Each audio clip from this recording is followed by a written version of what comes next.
Hello friends, welcome to current with Kishan sir. તો આપણે કંઈક ફેબ્રુઆરી 2024નું કરંટ અફેર્સ જોતા હતા, જેના પાર્ટ 1ની અંદર આપણે 1 ફેબ્રુઆરીથી લઈને 7 ફેબ્રુઆરી સુધીનું કરંટ અફેર્સ જોઈ ગયા. તો જો તમે પાર્ટ 1 ન જોયો હોય તો ખાસ કરીને જોઈ લેજો. આ છે ફેબ્રુઆરી 2024 કરંટ અફેર્સનો પાર્ટ 2, જેની અંદર આપણે 8 ફેબ્રુઆરીથી લઈને 14 ફેબ્રુઆરી સુધીનું કરંટ અફેર્સ જોઈશું. આની પીડીએફ છે એ આપણી એપ્લિકેશનની અંદરથી તમને મળી જશે. એપ્લિકેશન ઓપન કરશો તો તમને સાઈડમાં નેવિગેશન બારની અંદર સ્ટડી મટીરિયલ કરીને એક ફોલ્ડર જોવા મળશે. એના ઉપર તમે ક્લિક કરશો તો ત્યાં તમને મંથલી કરંટ અફેર્સનું તમને એક ફોલ્ડર જોવા મળશે. એની અંદર તમને અત્યાર સુધી મેં જેટલા પણ મંથલી કરંટ અફેર્સના લેક્ચર લીધેલા છે એ બધી જ પીડીએફ તમને ત્યાંથી મળી જશે. ઇવન હું જે કરંટ ટોપિક લઉં છું, જે ભૂતકાળની અંદર જેટલા પણ કરંટ ટોપિકના મેં વિડીયો લીધેલા છે એની પીડીએફ પણ તમને ત્યાંથી મળી જશે. ત્યાંથી તમે ઇઝીલી ફ્રીમાં ડાઉનલોડ કરી શકો છો. અને જે મંથલી કરંટ અફેર્સ છે એની હું 2 ટાઈપની પીડીએફ મૂકું છું. તમે ડાઉનલોડ કરીને પ્રિન્ટ કાઢી શકો એવી બેકગ્રાઉન્ડ વ્હાઇટ હોય એવી પણ પીડીએફ હોય છે, સાથે સાથે ઇમેજવાળી પણ પીડીએફ મૂકું છું, તો તમે ઇઝીલી ત્યાંથી ડાઉનલોડ કરી શકો છો. બીજી વસ્તુ કે આ આપણી નવી યુટ્યુબ ચેનલ છે કરંટ વિથ કિશન સર.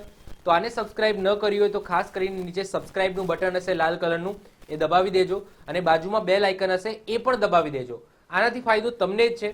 જ્યારે પણ હું વિડીયો અપલોડ કરું તો એની નોટિફિકેશન તમને મળતી રહે અને કોઈ પણ તમારો મહત્વપૂર્ણ કરંટ અફેર્સનો વિડીયો મિસ નહીં થાય. તો શરૂઆત કરીએ છીએ 8 ફેબ્રુઆરીથી લઈને 14 ફેબ્રુઆરી સુધીનું કરંટ અફેર્સ. એમાં સૌથી પહેલો ક્વેશ્ચન આપણા ગુજરાતનો છે. તો ક્વેશ્ચન કંઈક એવો છે કે રિસેન્ટલી ભારતનું સૌથી મોટું થિયેટર ફેસ્ટિવલ, જેનું નામ છે ભારત રંગ, જેનું આયોજન ક્યાં કરવામાં આવ્યું? તો એનું આયોજન આપણા ગુજરાતના કચ્છની અંદર કરવામાં આવ્યું. હવે જો આ મેઇન કાર્યક્રમ છે એ આપણા ગુજરાતના કચ્છની અંદર થયો, પરંતુ આ સાથે ભારતના અલગ અલગ 15 શહેરોની અંદર પણ આનું આયોજન થયું છે. તો મુખ્ય કાર્યક્રમ છે ભારત રંગ, જેનું આયોજન આપણા ગુજરાતના કચ્છ જિલ્લાની અંદર થયું છે. આ આપણે યાદ રાખી લઈશું. થીમની વાત કરીએ કે થીમ શું રાખવામાં આવી, તો થીમ મહત્વપૂર્ણ છે, વસુદેવ કુટુંબકમ વંદે ભારંગમ.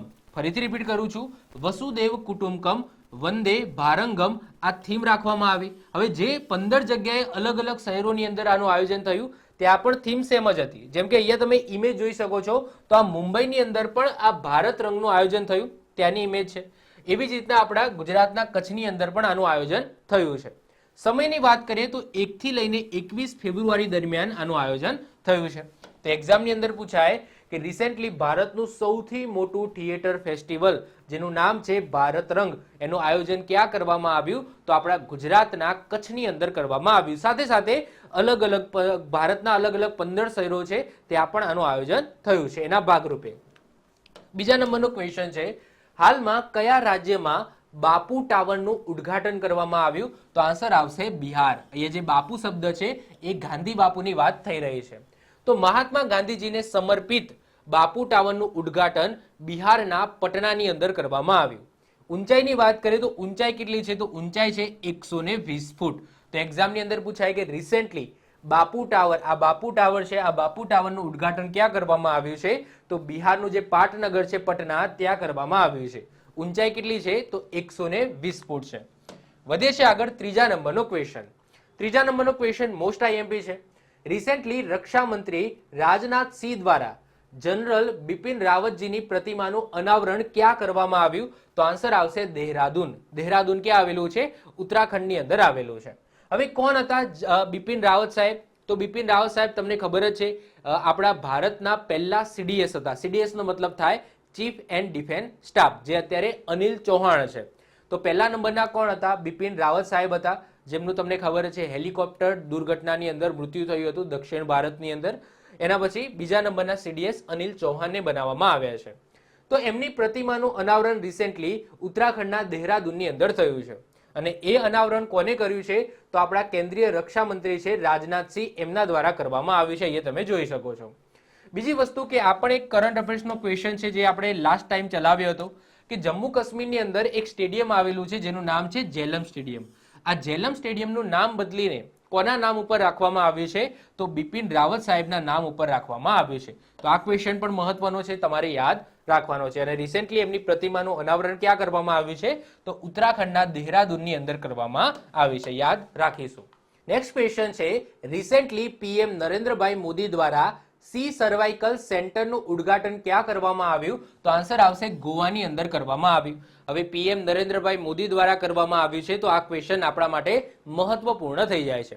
તો ફરીથી રિપીટ કરું છું, રિસેન્ટલી પીએમ મોદી દ્વારા કઈ જગ્યાએ સી સર્વાઇકલ સેન્ટરનું ઉદ્ઘાટન કરવામાં આવ્યું? તો આન્સર આવશે ગોવા. અને જે સી શબ્દ છે એ દરિયા માટે યુઝ કરવામાં આવે છે. એ સી દરિયાની વાત થઈ રહી છે. કોના દ્વારા નિર્માણ કરવામાં આવ્યું છે? તો ઓએનજીસી દ્વારા નિર્માણ કરવામાં આવ્યું છે. અને આપણે ગુજરાતીમાં કહીએ સી સર્વાઇકલ સેન્ટર, એનું ગુજરાતી કરીએ તો કંઈક આવું થાય, સમુદ્ર જીવન રક્ષા કેન્દ્ર. ઓકે, સમુદ્ર જીવન રક્ષા કેન્દ્ર. તો આપણે ગુજરાતી નામ પણ યાદ રાખીશું, કારણ કે એક્ઝામની અંદર કદાચ આવું લખેલું હોય, સમુદ્ર જીવન રક્ષા કેન્દ્રનું ઉદ્ઘાટન ક્યાં કરવામાં આવ્યું? તો ગોવાની અંદર કરવામાં આવ્યું. આ ઇંગ્લિશમાં લખેલું છે, સી સર્વાઇકલ સેન્ટર. ક્લિયર? તો ગુજરાતી પણ આપણે યાદ રાખીશું. જેની અંદર સમુદ્ર બચાવ ઓપરેશન માટે ટ્રેનિંગ આપવામાં આવશે. આ જે સેન્ટર છે તો સમુદ્રની અંદર તમને ખબર છે કોઈક વખત સાયક્લોન આવે છે, ઇવન કોઈ પણ XYZ કંઈ પણ ઇમરજન્સી આવે તો કઈ રીતના માણસોને બચાવી શકાય, તો એની ટ્રેનિંગ આપવામાં આવશે આ સી સર્વાઇકલ સેન્ટરની અંદર. ક્લિયર? તો આપણે યાદ રાખીશું ક્યાં કરવામાં આવ્યું છે? તો ઉદ્ઘાટન ગોવાની અંદર કરવામાં આવ્યું છે. પીએમ નરેન્દ્રભાઈ મોદીના હસ્તે થયું છે, એટલા માટે આ ક્વેશ્ચન મહત્વપૂર્ણ બની જાય છે. વધીએ છીએ આગળ. હાલમાં કયા દેશમાં ભારતની યુપીઆઈ સેવા શરૂ કરવામાં આવી? તો આન્સર આવશે શ્રીલંકા અને મોરિશિયસ. આના પહેલા આપણે 1 થી લઈને 7 જે ફેબ્રુઆરી મહિનાનું કરંટ અફેર્સ જોયું, જેની અંદર આપણે વાત કરી હતી કે ફ્રાન્સની અંદર પણ હવે યુપીઆઈ સેવા શરૂ થઈ ગઈ છે. તો ફ્રાન્સની અંદર યુપીઆઈ સેવા શરૂ થઈ, સાથે સાથે શ્રીલંકા અને મોરિશિયસની અંદર પણ ભારતીય જે યુપીઆઈ સિસ્ટમ છે એ શરૂ કરી દેવામાં આવી છે. એટલે કે તમે શ્રીલંકા અને મોરિશિયસની અંદર તમે જાઓ છો તો ત્યાં તમે યુપીઆઈથી તમે પેમેન્ટ કરી શકો છો. ક્લિયર? તો આપણે રિસેન્ટલી 3 દેશોએ યુપીઆઈ સિસ્ટમ અપનાવી છે. એક તો ફ્રાન્સ, શ્રીલંકા અને મોરિશિયસ. 3 દેશના નામ આપણે યાદ રાખીશું. તો આ સાથે આગળ આપણે જોઈ ગયા એમ ફ્રાન્સની અંદર પણ યુપીઆઈ સેવા શરૂ કરી દેવામાં આવી છે. યુપીઆઈનું ફૂલ ફોર્મ એક્ઝામની અંદર પૂછાઈ શકે. તો યુપીઆઈનું ફૂલ ફોર્મ શું થાય? Unified payment interface. ફરીથી રિપીટ કરું છું, યુપીઆઈનું ફૂલ ફોર્મ શું થાય? Unified payment interface. અને આ યુપીઆઈ કોના દ્વારા બનાવવામાં આવ્યું છે? તો એનપીસીઆઈ દ્વારા બનાવવામાં આવ્યું છે. તમે કહી શકો રેગ્યુલેટ કોણ કરે છે? એનપીસીઆઈ કરે છે. એનપીસીઆઈ નો મતલબ શું થાય? National payment corporation of India. National payment corporation of India. UPI ની શરૂઆત ક્યારે થઈ હતી? તો 2016 માં થઈ હતી. એ પણ આપણને ખબર હોવી જોઈએ. ક્લિયર? ચલો વધીએ છીએ આગળ વાત કરીએ. ચોથા ખેલો ઇન્ડિયા યુનિવર્સિટી ગેમ્સ 2024 નું આયોજન ક્યાં કરવામાં આવશે? તો આન્સર આવશે આસામની અંદર કરવામાં આવશે. હવે જો જ્યારે મેં અગાઉનો લેક્ચર લીધો હતો 1 થી 7 તારીખનું જે કરંટ અફેર્સ, એની અંદર આપણે વાત કરી હતી ખેલો ઇન્ડિયા યુથ ગેમ્સની. તો ચલો ફટાફટ બધા કોમેન્ટ્સ કરો મને કે ખેલો ઇન્ડિયા યુથ ગેમ્સ એની અંદર વિનર કોણ બન્યું છે? આપણે ઓલરેડી 1 થી 7 સુધીનું જે કરંટ અફેર્સનો પાર્ટ 1 જોઈ ગયા, એની અંદર ડીપમાં ખેલો ઇન્ડિયા યુથ ગેમ્સની વાત કરી હતી. આઈ હોપ સો તમને ખબર હશે કે એની અંદર વિનર કોણ બન્યું છે. અહીંયા વાત થઈ રહી છે ખેલો ઇન્ડિયા યુનિવર્સિટી ગેમ્સની. તો એ કયા નંબરનું સંસ્કરણ છે? આ સાલ તો 4થા નંબરનું સંસ્કરણ છે, યાદ રાખી લઈશું. આનું આયોજન આ વર્ષે ક્યાં થયું છે? તો આસામની અંદર થયું છે. લાસ્ટ ટાઈમ એટલે કે 2023માં ખેલો ઇન્ડિયા યુનિવર્સિટી ગેમ્સનું આયોજન ક્યાં થયું હતું? તો યુપીની અંદર થયું હતું. જેની અંદર વિજેતા કોણ બન્યું હતું? પંજાબ યુનિવર્સિટી વિજેતા બન્યું હતું અને એનું શુભંકર હતું જીતુ. હવે આ આપણે યાદ રાખવાનું નથી. કેમ? કારણ કે હવે વાત થાય છે 2024ની. તો 2024ની અંદર શુભંકર શું રાખવામાં આવ્યું છે? મોસ્ટ આઈએમપી યાદ રાખી લેજો, અષ્ટલક્ષ્મી. શું રાખવામાં આવ્યું છે? અષ્ટલક્ષ્મી. અને આનું આયોજન 19 થી લઈને 29 ફેબ્રુઆરી સુધી આનું આયોજન થયું. એટલે કે આજે હું લેક્ચર લઉં છું તો આજે છે 29 ફેબ્રુઆરી, એટલે કે આજ દિન સુધી આનું આયોજન થયું છે. તો આની અંદર વિનર કોણ બન્યું છે એનો ક્વેશ્ચન અગાઉ આવશે, પણ એજ ઓફ નાઉ આપણે શું યાદ રાખીશું કે ખેલો ઇન્ડિયા યુનિવર્સિટી ગેમ્સ 2024. પહેલા તો સંસ્કરણ યાદ રાખીશું. તો કયા નંબરનું સંસ્કરણ? 4થા નંબરનું સંસ્કરણ આ વર્ષે આયોજિત થયું. ક્યાં થયું? આસામની અંદર થયું. અને શુભંકર શું રાખવામાં આવ્યું? તો અષ્ટલક્ષ્મી રાખવામાં આવ્યું. અને તમારા માટે મેં એક ક્વેશ્ચન છોડ્યો છે કે ખેલો ઇન્ડિયા યુથ ગેમ્સ 2024 એની અંદર વિનર કોણ બન્યું છે? નીચે કોમેન્ટ કરો. ચલો વધીએ આગળ. નેક્સ્ટ ક્વેશ્ચન, સ્વતંત્રતા પછી યુનિફોર્મ સિવિલ કોડ, જેને આપણે યુસીસી કહીએ છીએ ટૂંકમાં, લાગુ કરનાર પ્રથમ રાજ્ય કયું બન્યું છે? તો એ બન્યું છે ઉત્તરાખંડ. તો અત્યારે ઉત્તરાખંડની અંદર યુસીસી એટલે કે યુનિફોર્મ સિવિલ કોડ છે એ લાગુ કરી દેવામાં આવ્યું છે. હવે એક ક્વેશ્ચન સમજો, એ શું લખ્યું છે? સ્વતંત્રતા પછી, એટલે કે સ્વતંત્રતા પહેલા પણ એક એવું રાજ્ય છે ભારતનું જેની અંદર અત્યારે હાલ યુસીસી લાગુ છે. તો અત્યારે વાત કરીએ તો ભારતની અંદર 2 રાજ્યો છે જેની અંદર યુસીસી યુનિફોર્મ સિવિલ કોડ છે એ લાગુ કરી દેવામાં આવ્યું છે. એક તો ગોવામાં હતું જ અને ઉત્તરાખંડની અંદર. પરંતુ એક ક્વેશ્ચન છે સ્વતંત્રતા પછી, તો આન્સર શું આવશે? ઉત્તરાખંડ, કારણ કે ગોવાની અંદર સ્વતંત્રતા પહેલા જ યુસીસી છે એ લાગુ કરી દેવામાં આવ્યું હતું. તમને ખબર છે કે 1947 1947માં આપણો દેશ આઝાદ થયો ત્યારે ગોવા છે એ આઝાદ થયું ન હતું. ગોવા એના પછી આઝાદ થયું.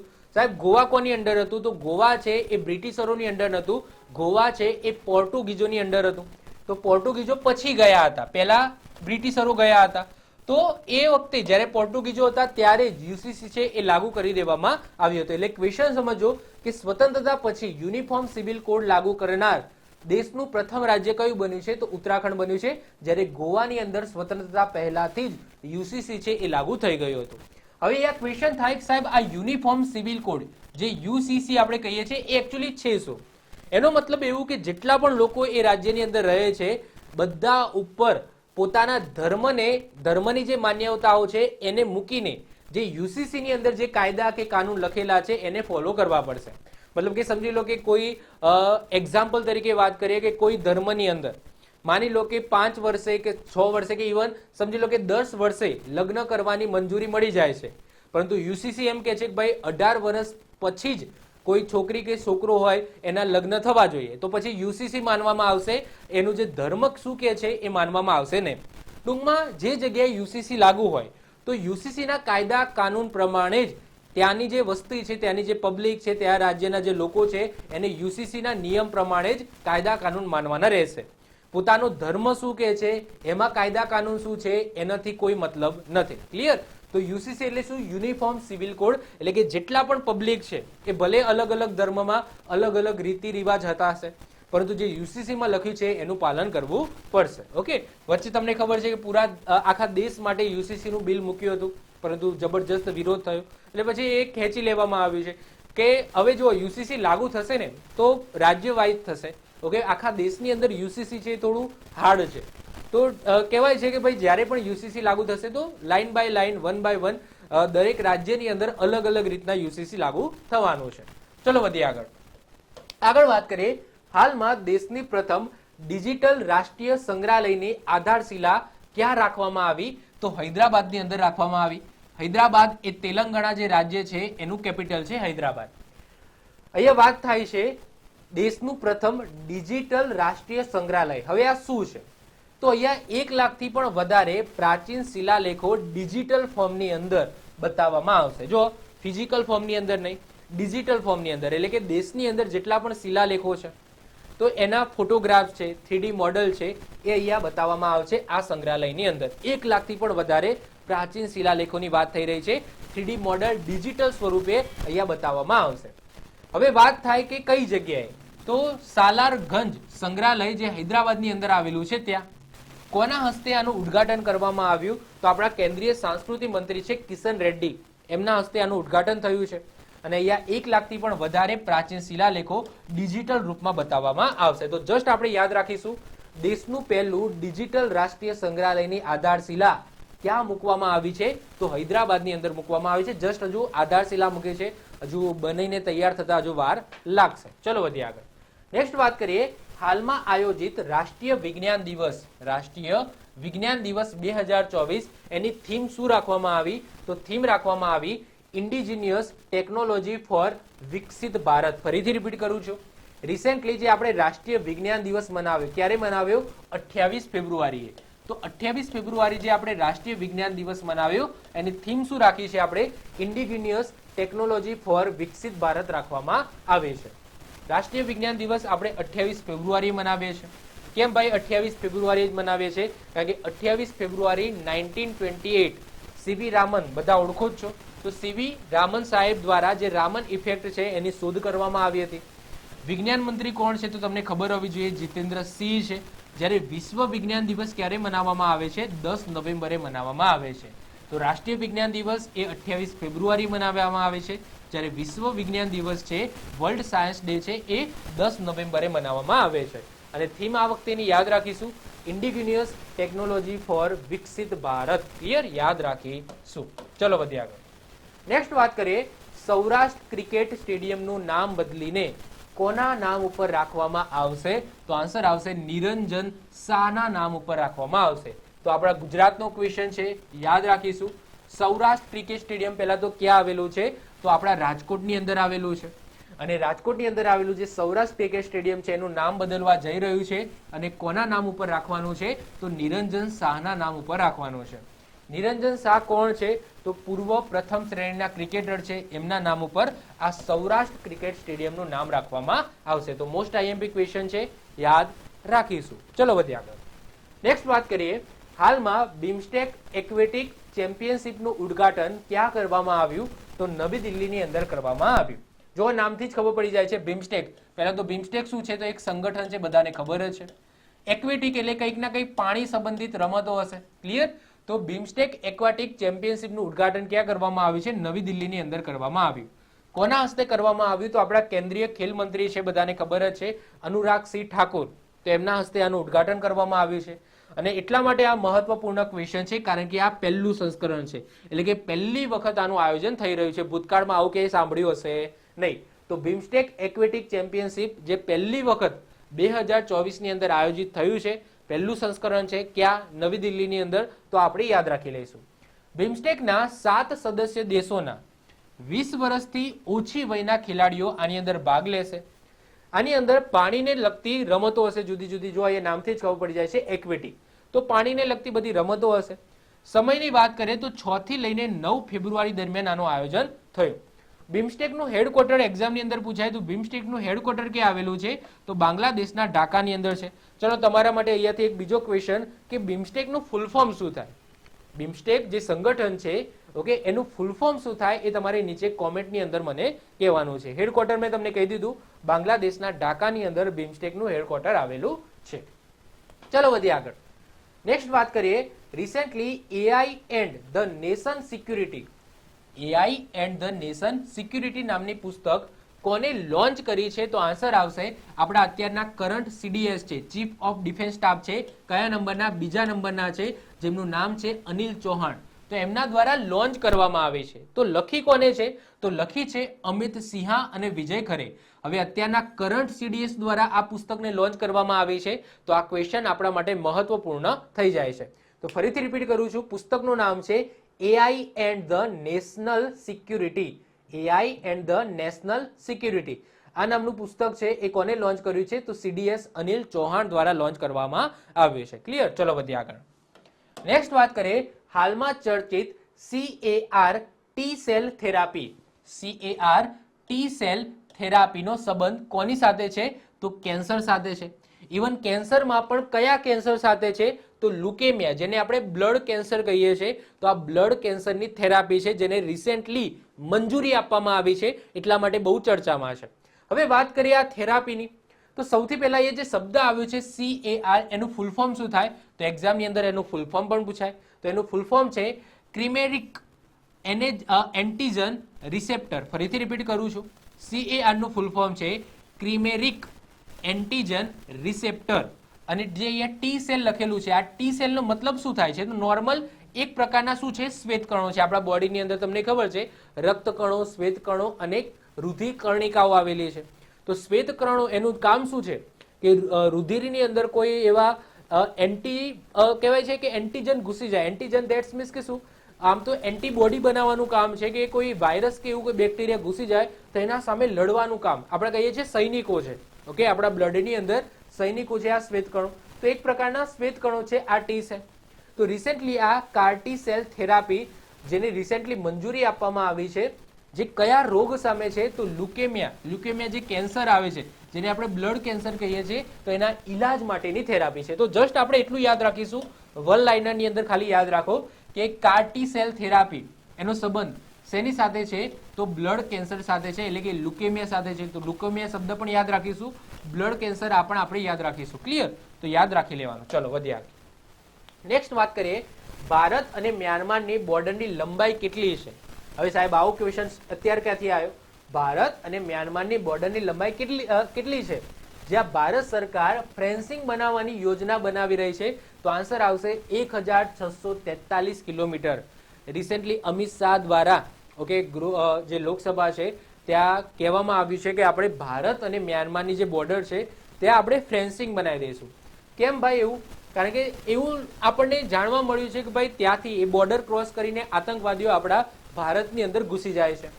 તો જે આતંકવાદીઓની અવર જવર છે એને રોકવા માટે આ નિર્ણય લેવામાં આવ્યો છે ભારત સરકાર દ્વારા કે આપણે ભારત અને મ્યાનમારની જે બોર્ડર છે તે આપણે ફેન્સિંગ કરાવીશું. તો એક્ઝામની અંદર આ પણ પૂછાઈ જાય કે ભાઈ ભારત અને મ્યાનમારની બોર્ડર લંબાઈ કેટલી છે? તો ટોટલ લંબાઈ કેટલી છે? 1643 કિલોમીટર છે. કેટલી છે? 1643 કિલોમીટર લંબાઈ છે. ઓકે, યાદ રાખીશું. ચલો વધીએ આગળ. નેક્સ્ટ વાત કરીએ, હાલમાં જારી WHO ની રિપોર્ટ અનુસાર વર્ષ 2022માં કયા કેન્સરના સૌથી વધારે કેસ આવ્યા હતા? તો આન્સર આવશે ફેફસાના કેન્સરના. તો લાસ્ટ મેં લેક્ચર લીધો હતો એની અંદર પણ આ ડિસ્કસ કર્યું હતું કે આપણા શરીરની અંદર જો ઘણી બધી જગ્યાએ કેન્સર થાય છે, બ્લડ કેન્સર થાય, પછી ઇવન ઘણા બધા ટાઈપના કેન્સર હોય છે, બ્રેસ્ટ કેન્સર હોય છે.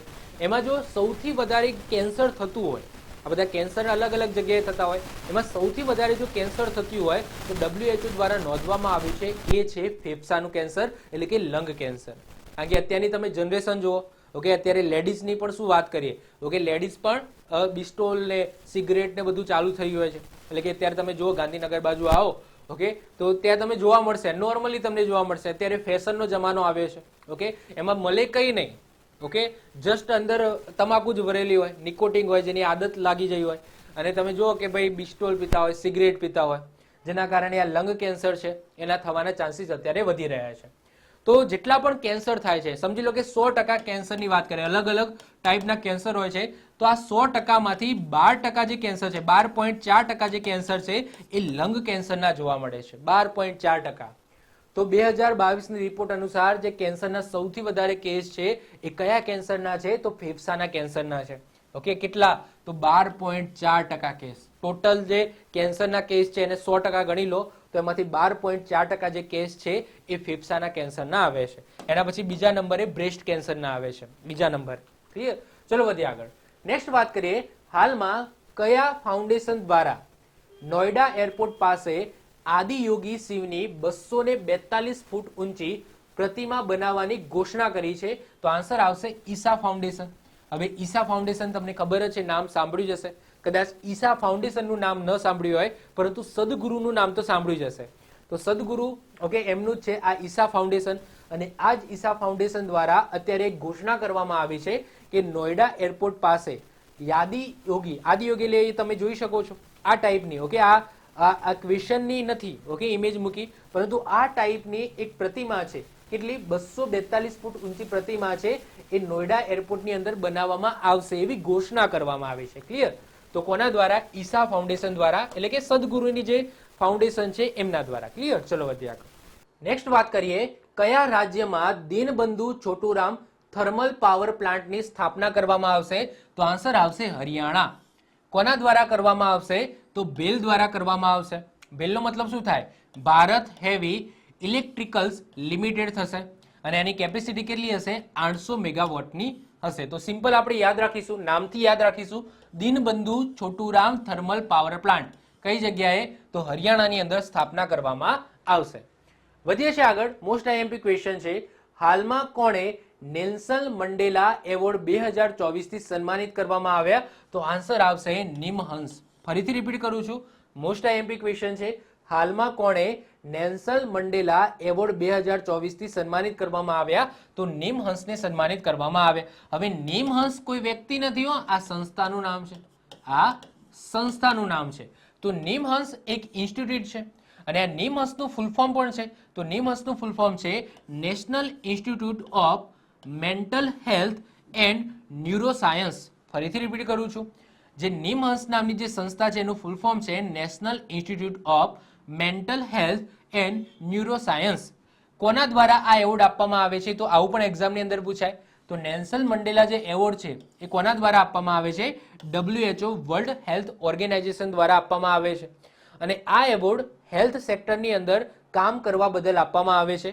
અને આ એવોર્ડની શરૂઆત ક્યારથી થઈ હતી? તો 2019થી આ એવોર્ડ આપવામાં આવે છે.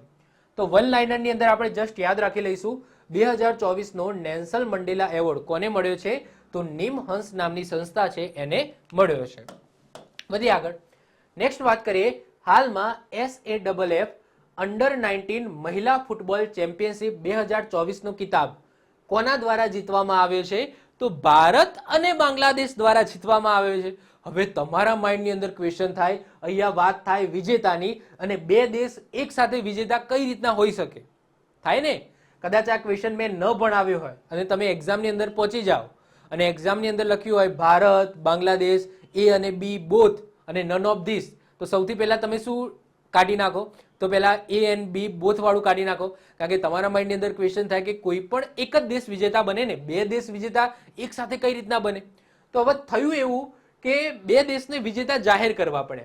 સૌથી પહેલા તો જુઓ, SAFF અંડર-19 મહિલા ફૂટબોલ ચેમ્પિયનશિપની વાત થાય છે, જેનું આયોજન ક્યાં થયું હતું? તો બાંગ્લાદેશના ઢાકાની અંદર થયું હતું. હવે ફાઇનલમાં બે ટીમ હતી, ભારત વર્સિસ શું હતું? બાંગ્લાદેશ હતું. હવે થયું એવું કે ફાઇનલની અંદર બંનેને સરખા પોઈન્ટ મળ્યા, એક એક સરખા પોઈન્ટ મળ્યા. એના પછી નક્કી કરવામાં આવ્યું કે આપણે ટોસ ઉછાળીશું અને ટોસની અંદર જે પણ વિજેતા બને છે, જે પણ જીતી જાય છે ટોસની અંદર, તો એને આપણે વિજેતા ઘોષિત કરી દઈશું. ટોસ ઉછાળવામાં આવ્યો અને એમાં ભારત છે એ જીતી ગયું. ટોસ ભારત જીતી ગયું. તો બાંગ્લાદેશ પોતાની ધરતી ઉપર આ ગેમ્સ રમાય છે તો એમણે વિરોધ કર્યો. ઓકે, એ કહેવાય છે બબાલ થઈ, કહેવાય કે હલ્લા હો થઈ ગયું. કારણ કે એમની ધરતી ઉપર છે, ઢાકાની અંદર, ઓકે, એમની જમીન ઉપર આ ગેમ્સ રમાઈ તો એમને હલ્લાહો કર્યું અને પછી અંતે કમિટી દ્વારા નિર્ણય લેવામાં આવ્યો કે આપણે એકને વિજેતા જાહેર નથી કરવા, બેને વિજેતા જાહેર કરી દઈએ. તો આવું પહેલી વખત બન્યું છે. તો ભારત અને બાંગ્લાદેશ બંનેને વિજેતા જાહેર કરી દેવામાં આવે, એ તમે જોઈ શકો છો. ટ્રોફી એક જ છે. ઓકે, તો ટ્રોફી એક છે, એને ડિવાઈડ કરી અથવા શેરિંગ કર્યું છે. હવે જે પણ હોય, પરંતુ આપણે જસ્ટ યાદ રાખીશું પહેલી વખત આવો બનાવ બન્યો છે. તો SAFF અંડર-19 મહિલા ફૂટબોલ ચેમ્પિયનશિપ 2024નો કિતાબ કોના દ્વારા જીતવામાં આવ્યો છે? તો ભારત અને બાંગ્લાદેશ દ્વારા જીતવામાં આવ્યો છે. ઓકે, અને આનું આયોજન ક્યાં થયું હતું? બાંગ્લાદેશની અંદર થયું હતું. વધીએ આગળ. નેક્સ્ટ વાત કરીએ, હાલમાં અંડર-19 વિશ્વ કપ 2024માં વિજેતા કોણ રહ્યું? તો વિજેતા રહ્યું છે ઓસ્ટ્રેલિયા. અને ઉપવિજેતા કોણ રહ્યું? એટલે કે ફાઇનલની અંદર કોની હાર થઈ? તો આપણા ભારતની હાર થઈ. એટલે કે ભારત છે એ તમે કહી શકો રનરઅપ, એટલે કે ઉપવિજેતા તમે કહી શકો. આનું આયોજન ક્યાં થયું? તો સાઉથ આફ્રિકાની અંદર થયું. અને કયા નંબરનું સંસ્કરણ હતું? તો 15મા નંબરનું સંસ્કરણ હતું. તો સિમ્પલ, અંડર-19 વિશ્વ કપ 2024 વિનર બન્યું છે ઓસ્ટ્રેલિયા. ઉપવિજેતા એટલે કે રનરઅપ અથવા તો બીજા ક્રમે કોણ આવ્યું અથવા તો ફાઇનલમાં કોની હાર થઈ? તો આન્સર આવશે આપણા ભારતની હાર થઈ. ઓકે, તો એક્ઝામની અંદર ઉપવિજેતા પણ પૂછી લે. ઓકે, તો આપણે જસ્ટ યાદ રાખીશું. વધીએ આગળ. નેક્સ્ટ વાત કરીએ, હાલમાં 2024માં પદ્મશ્રી વિજેતા, 2024ના પદ્મ એવોર્ડ્સની જ વાત થઈ રહી છે. આના ઉપર મેં ડેડિકેટેડ વિડીયો બનાવેલો છે, ન જોયો હોય તો જોઈ લેજો. એમાંથી એકાદ માર્કનો ક્વેશ્ચન 100% આવશે. તો 2024માં પદ્મશ્રી વિજેતા એવા રાજસ્થાનના ધ્રુપદ ગાયક જેમનું નામ છે લક્ષ્મણ ભટ્ટ, એમનું રિસેન્ટલી નિધન થયું છે. એટલે કે એમને આ જ વર્ષે પદ્મશ્રી એવોર્ડ મળ્યો છે અને રિસેન્ટલી જ એમનું નિધન થયું છે. તો પૂછાવાની શક્યતા ખરી, કારણ કે આ જ વર્ષે એમને પદ્મ એવોર્ડ મળેલો છે, પદ્મશ્રી એવોર્ડ મળેલો છે અને એમનું રિસેન્ટલી નિધન થયું છે. ક્લિયર? બીમાર હતા, 95 વર્ષની વયે નિધન થયું છે. અને એવું પણ પૂછાય કે કયા ગાયકમાં એ પારંગત હતા? તો ધ્રુપદ ગાયક હતા. ઓકે, એ પણ આપણે ખબર હોવી જોઈએ. ધ્રુપદ ગાયક હતા. 2024માં વાત કરીએ પદ્મ એવોર્ડ્સની, તો ટોટલ 132 પદ્મ એવોર્ડ મળે, જેમાંથી 5 વ્યક્તિઓને પદ્મ વિભૂષણ, 17 વ્યક્તિઓને પદ્મભૂષણ અને 110 વ્યક્તિઓને પદ્મશ્રી એવોર્ડ મળ્યા છે. અને વાત કરીએ કેટલા લોકોને ભારત રત્ન એવોર્ડ મળ્યો, તો 5 વ્યક્તિઓને ભારત રત્ન એવોર્ડ આપવામાં આવ્યો છે. તો આ લેક્ચર તમે ખાસ કરીને જોઈ લેજો. એમાં કેટલા વ્યક્તિઓને, કેટલા ગુજરાતી વ્યક્તિઓને પદ્મ એવોર્ડ મળ્યા છે, ડીપમાં મેં વાત કરેલી છે. તો એક્ઝામ પોઈન્ટ ઓફ વ્યૂથી મહત્વપૂર્ણ છે. વધીએ આગળ. નેક્સ્ટ વાત કરીએ, રિસેન્ટલી વિશ્વ દાળ દિવસ, દાળ તો નહીં પરંતુ એ લખાય કઠોળ. ઓકે, કઠોળ. તો વિશ્વ કઠોળ દિવસ અથવા તો દાળ દિવસ ક્યારે મનાવવામાં આવ્યો? તો 10 ફેબ્રુઆરીએ મનાવવામાં આવે. અહીંયા વાત થાય છે જુદી જુદી દાળની, ઇવન તમે કહી શકો જુદા જુદા કઠોળની વાત થઈ છે. કઠોળને ઇંગ્લિશમાં પલ્સીસ કહેવામાં આવે. થીમ શું રાખવામાં આવી? તો થીમ રાખવામાં આવી pulses. Okay, nourishing soil and people. ફરીથી રિપીટ કરું છું, થીમ શું રાખવામાં આવી? Pulses, nourishing soil and people આ થીમ રાખવામાં આવી. અને ક્યારે મનાવવામાં આવ્યો? વિશ્વ કઠોળ દિવસ. કઠોળ એટલે અહીંયા કઠણની વાત નથી થતી, અહીંયા આપણે જે કઠોળ ખાઈએ છીએ એની વાત થઈ રહી છે. તો વિશ્વ દાળ દિવસ રાખો. ચાલો, વિશ્વ દાળ દિવસ ક્યારે મનાવવામાં આવ્યો? તો 10 ફેબ્રુઆરીએ મનાવવામાં આવ્યો છે. વધીએ આગળ. નેક્સ્ટ વાત કરીએ ફિફા ફૂટબોલ વિશ્વ કપ 2026 માટેની ક્વોલિફાયર મેચ ભારતમાં ક્યાં આયોજિત થશે? તો આન્સર આવશે હૈદરાબાદ. સૌથી પહેલા તો આ સમજો કે અહીંયા વાત થાય છે ફિફા ફૂટબોલ વિશ્વ કપની, એટલે કે આ વર્ષે નહીં પરંતુ 2026 ની અંદર. ઓકે, તમને ખબર છે છેલ્લે 2022 ની અંદર ફિફા વિશ્વ કપનું આયોજન થયું હતું કતરની અંદર. તો અહીંયા 2026 ની વાત થઈ રહી છે. તો 2026 માં જે ફિફા વિશ્વ કપ થવાનું છે ફૂટબોલનું, ક્યાં થવાનું છે? તો યુએસએ, કેનેડા અને મેક્સિકો એની અંદર થવાનું છે. પરંતુ એની જે ક્વોલિફાયર મેચ છે એનું આયોજન ક્યાં થવાનું છે? પહેલી વખત ભારતની અંદર થવાનું છે. કોની કોની વચ્ચે? તો ભારત અને કતરની વચ્ચે. ફરીથી રિપીટ કરું છું, ધ્યાનથી સમજજો. અહીંયા વાત થાય છે ફિફા ફૂટબોલ વિશ્વ કપ 2026 ની. તો એ ક્યાં થવાની છે? અમેરિકા, મેક્સિકો અને કેનેડામાં થવાની છે. પરંતુ એની ક્વોલિફાયર મેચ છે એનું આયોજન પહેલી વખત ભારતની અંદર થઈ રહ્યું છે. ભારતમાં ક્યાં? હૈદરાબાદની અંદર. કોની કોની વચ્ચે થશે ક્વોલિફાયર મેચ? તો ભારત અને કુવૈતની વચ્ચે થશે. ભારત અને કુવૈતની વચ્ચે. તો યાદ રાખીશું. ચલો વધીએ આગળ. નેક્સ્ટ વાત કરીએ. હાલમાં યુપી અયોધ્યા રામ મંદિરના દર્શન કરનાર પ્રથમ વિદેશી નેતા કોણ બન્યા છે? તો આવો પણ ક્વેશ્ચન કદાચ ફેરવીને પૂછી લે. ધ્યાનથી સમજજો શું લખ્યું છે. યુપી અયોધ્યા જે રામ મંદિર આપણું બન્યું છે તેની અંદર દર્શન કરનાર પ્રથમ વિદેશી નેતા કોણ બન્યા છે? તો આન્સર આવશે બીમાન પ્રસાદ. બીમાન પ્રસાદ. હવે બીમાન પ્રસાદ કોણ છે? તો જે ફિજી દેશ છે આ ફિજી દેશના ડેપ્યુટી પ્રધાનમંત્રી છે. ઓકે, ડેપ્યુટી પીએમ છે બીમાન પ્રસાદ, જે રિસેન્ટલી આવ્યા હતા યુપીની અંદર અને આપણું જે રામ મંદિર છે અયોધ્યા રામ મંદિર, તો એના દર્શન કર્યા હતા. તો એક્ઝામની અંદર આવો કદાચ ક્વેશ્ચન પૂછાય વિદેશી નેતા, જેમને પહેલા એવા વિદેશી નેતા જેમને રામ મંદિરના દર્શન કર્યા હોય, તો આન્સર શું આવશે? બીમાન પ્રસાદ આવશે. નેક્સ્ટ વાત કરીએ. હાલમાં કેન્દ્ર સરકાર દ્વારા કઈ મોબાઈલ સ્વાસ્થ્ય પહેલ કઈ જગ્યાએ મોબાઈલ સ્વાસ્થ્ય પહેલ કિલકારી અને મોબાઈલ અકાદમી શરૂ કરી છે? તો આન્સર આવશે આપણા ગુજરાત અને મહારાષ્ટ્રની અંદર. ધ્યાનથી સમજો ક્વેશ્ચન. હાલમાં કેન્દ્ર સરકાર દ્વારા કઈ જગ્યાએ મોબાઈલ સ્વાસ્થ્ય પહેલ કિલકારી અને મોબાઈલ અકાદમી શરૂ કરી છે? તો 2 રાજ્યોની અંદર શરૂ કરવામાં આવી છે એજ ઓફ નાઉ. પછી ધીમે ધીમે બધા રાજ્યોની અંદર શરૂ કરવામાં આવશે. તો ગુજરાત અને મહારાષ્ટ્ર. હવે આ શું છે કિલકારી અને મોબાઈલ અકાદમી એપ્લિકેશન? તો આ એપ્લિકેશન પ્રેગ્નેન્ટ મહિલાઓ માટે છે. પ્રેગ્નેન્ટ મહિલાઓને જ્યારે એ પ્રેગ્નન્સી હોય એ દરમિયાન પછી બાળકનો જન્મ થઈ જાય એના 1 વર્ષ સુધી આ એપ્લિકેશનની અંદર જુદા જુદા ઓડિયો છે, ઓડિયો મેસેજ છે એ મોકલવામાં આવશે. તો આ એપ કોઈ મહિલા પ્રેગ્નેન્ટ છે અને તે બા બનવાથી 1 વર્ષ સુધી તેમના પરિવારોને ઓડિયો સંદેશ મોકલવામાં આવશે, જેમાં પ્રેગ્નન્સી સંબંધિત બાળકનું ધ્યાન કઈ રીતના રાખવું, પ્રેગ્નન્સી દરમિયાન કઈ કઈ બાબતોનું ધ્યાન રાખવું, એના ઓડિયો મેસેજીસ હશે. તો આ એપમાં ઓડિયો મોકલવામાં આવશે, જેમાં એક કાલ્પનિક ડોક્ટર પણ હશે અને એનું નામ હશે અનિતા. એટલે કે કોઈ આચુકલા ડોક્ટર નહીં હોય પરંતુ એક કાલ્પનિક ડોક્ટર, એટલે તમે કહી શકો કે જે ઓડિયો ફોર્મની અંદર જે ડોક્ટર વાત કરશે એ ક્યાંક ને ક્યાંક ફિઝિકલ ફોર્મની અંદર ક્યાંય એક્ઝિસ્ટ નહીં કરતા હોય, જસ્ટ કમ્પ્યુટરાઇઝ હશે. તો ડોક્ટર અનિતા જેમનો અવાજ હશે અને એક કાલ્પનિક ડોક્ટર હશે, તો એ ઓડિયો ફોર્મની અંદર તમને મેસેજ મળશે કે ભાઈ શું કરવું શું ના કરવું. ક્લિયર? તો એવી સરસ મજાની પહેલ છે એ સરકાર દ્વારા, કેન્દ્ર સરકાર દ્વારા શરૂ કરવામાં આવી છે કિલકારી અને મોબાઈલ અકાદમી. એ તમે જોઈ શકો છો 5.28 crore audio messages okay about pregnancy, child care and child birth sent to pregnant woman across the nation. Clear? અને એપનું નામ યાદ રાખીશું કિલકારી. ઓકે, ચલો વધીએ આગળ. નેક્સ્ટ વાત કરીએ. હાલમાં વિશ્વ યુનાની દિવસ ક્યારે મનાવવામાં આવ્યો? તો 11 ફેબ્રુઆરીએ મનાવવામાં આવ્યો. આ દિવસ ભારતીય યુનાની વિદ્વાન અજમલ ખાનની જન્મ જયંતિએ મનાવવામાં આવે છે અને આ વર્ષે થીમ રાખવામાં આવી મેડિસિન વન અર્થ વન હેલ્થ. ફરીથી રિપીટ કરું છું. રિસેન્ટલી વિશ્વ યુનાની દિવસ ક્યારે મનાવવામાં આવ્યો? તો 11 ફેબ્રુઆરીએ મનાવવામાં આવ્યો અને આ ભારતીય યુનાની વિદ્વાન હતા અજમલ ખાન અને આ અજમલ ખાનની જન્મ જયંતિએ આ દિવસ મનાવવામાં આવે છે. થીમ રાખવામાં આવી મેડિસિન વન અર્થ વન હેલ્થ. ઓકે, યાદ રાખીશું. વધીએ આગળ. નેક્સ્ટ વાત કરીએ, હાલમાં સ્વિટ્ઝરલેન્ડમાં જંગ ફ્રાઉજોક આ ત્યાંની જગ્યા છે. ઓકે, સ્વિટ્ઝરલેન્ડની જગ્યા છે જંગ ફ્રાઉજોક. એની અંદર એક ફેમસ આઈસ પેલેસ આવેલો છે અને એ આઈસ પેલેસની અંદર કયા ભારતીય ખેલાડીની સ્મારક પટ્ટી લગાવવામાં આવી છે? તો આન્સર આવશે નીરજ ચોપડા. આપણા માટે ગર્વની વાત કહેવાય. અહીંયા મોટા મોટા ખેલાડીઓની અહીંયા સ્મારક પટ્ટી તમે જોઈ શકો છો. સ્મારક પટ્ટી આ રીતના લગાવવામાં આવી છે.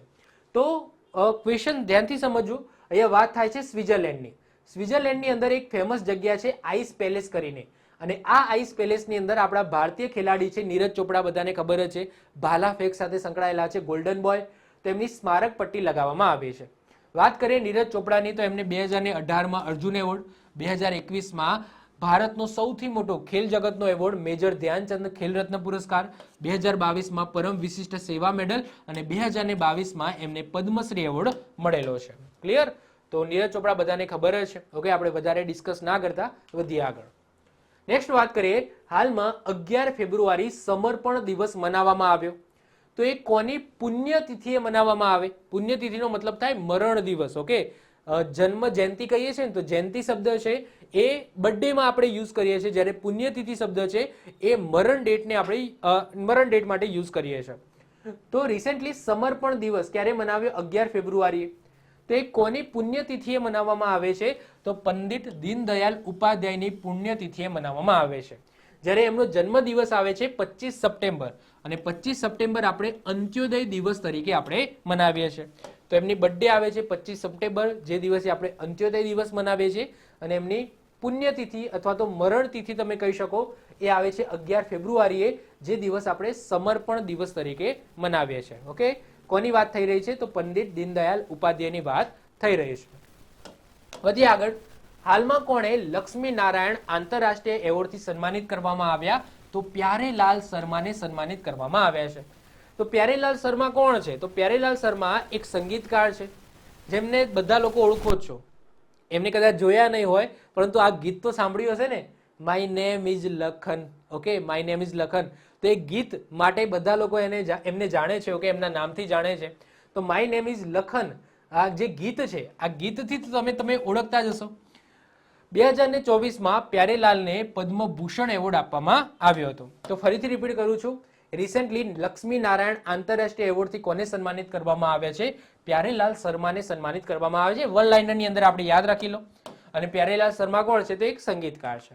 વધીએ આગળ. નેક્સ્ટ વાત કરીએ, રિસેન્ટલી નેશનલ વુમન ડે રાષ્ટ્રીય મહિલા દિવસ ક્યારે મનાવવામાં આવ્યો? તો 13 ફેબ્રુઆરીએ મનાવવામાં આવ્યો. કેમ ભાઈ 13 ફેબ્રુઆરીએ જ આપણે રાષ્ટ્રીય વુમન ડે મનાવીએ છીએ? તો સરોજિની નાયડુ, બધાને ખબર જ છે, તો સરોજિની નાયડુની જન્મ જયંતિ આવે છે 13 ફેબ્રુઆરી, જે દિવસે આપણે રાષ્ટ્રીય વુમન ડે એટલે કે રાષ્ટ્રીય મહિલા દિવસ તરીકે મનાવીએ છીએ. સરોજિની નાયડુની વાત કરીએ તો એ ભારતના પ્રથમ ગવર્નર બન્યા હતા યુપીના, એ પણ તમને ખબર હોવી જોઈએ. જેમને બે ઉપનામ મળેલા છે, નાઇટેંગલ ઓફ ઇન્ડિયા અને બુલબુલ એ હિન્દ. ઓકે, તો બુલબુલ એ હિન્દ અને નાઇટેંગલ ઓફ ઇન્ડિયા તરીકે પણ જાણીતા છે સરોજિની નાયડુ. તેમની જન્મ જયંતિ 13 ફેબ્રુઆરીએ આપણે રાષ્ટ્રીય મહિલા દિવસ તરીકે મનાવીએ છીએ. જ્યારે આંતરરાષ્ટ્રીય મહિલા દિવસ ઇન્ટરનેશનલ વુમન ડે ક્યારે મનાવીએ છીએ? તો આપણે 8 માર્ચે મનાવીએ છીએ. વાત કરીએ છેલ્લે, હાલમાં ચેન્નઈ ઓપન 2024માં પુરુષ એકલનો કિતાબ કોને જીત્યો છે? તો આન્સર આવશે સુમિત નાગલ. તમને એક્ઝામની અંદર ડાયરેક્ટ પૂછાશે કે ભાઈ સુમિત નાગલ જેમનો સંબંધ કયા રમત સાથે છે, કયા ખેલ સાથે છે? તો ટેનિસ સાથે છે. તમને ખબર હોવી જોઈએ. વાત કરીએ મેન્સ ડબલ્સ, તો મેન્સ ડબલની અંદર પણ ભારતીય પ્લેયરો દ્વારા જ વિજેતા પ્રાપ્ત કરવામાં આવી છે. તો મેન્સ ડબલનો એવોર્ડ કોને જીત્યો છે? તો રાજકુમાર રામનાથન અને સાકેત મોઇનેમી દ્વારા જીતવામાં આવ્યો છે. તો જો બે વસ્તુ યાદ રાખીશું, ચેન્નઈ ઓપન 2024માં પુરુષ એકલનો કિતાબ સુમિત નાગલ દ્વારા જીતવામાં આવ્યો છે અને મેન્સ ડબલનો એવોર્ડ રાજકુમાર રામનાથન અને સાકેત મોઇનેમી દ્વારા જીતવામાં મોઇનેની છે, તો મોઇનેની દ્વારા જીતવામાં આવ્યો છે. ક્લિયર? તો ખાસ કરીને આપણે યાદ રાખીશું. તો આ સાથે 8 થી લઈને 14 ફેબ્રુઆરી સુધીનું કરંટ અફેર્સ અહીંયા પૂર્ણ થાય છે. આઈ હોપ સો તમને લેક્ચર ગમ્યો હશે. તો લેક્ચર ગમ્યો હોય તો લેક્ચરને લાઈક કરી દો, મિત્રો સાથે શેર કરી દો. હજુ પાર્ટ 3 અને પાર્ટ 4 આવશે અને એના 4 પાર્ટની અંદર આપણે ફેબ્રુઆરી મહિનાનું સંપૂર્ણ કરંટ અફેર્સ છે આપણે પૂરું કરી દઈશું. ક્લિયર? અને એના પછી હું એક બીજો પણ વિડીયો બનાવી દઈશ જેમાં 4 ભાગ કનેક્ટ કરીને હું તમને આપી દઈશ. ક્લિયર? જે તમે એક જ વિડીયોની અંદર સંપૂર્ણ ફેબ્રુઆરી મહિનાનું કરંટ અફેર્સ તમે જોઈ શકો. તો મળીશું નેક્સ્ટ લેક્ચરમાં. બાય, ઓલ ધ બેસ્ટ, જય હિન્દ, જય ભારત.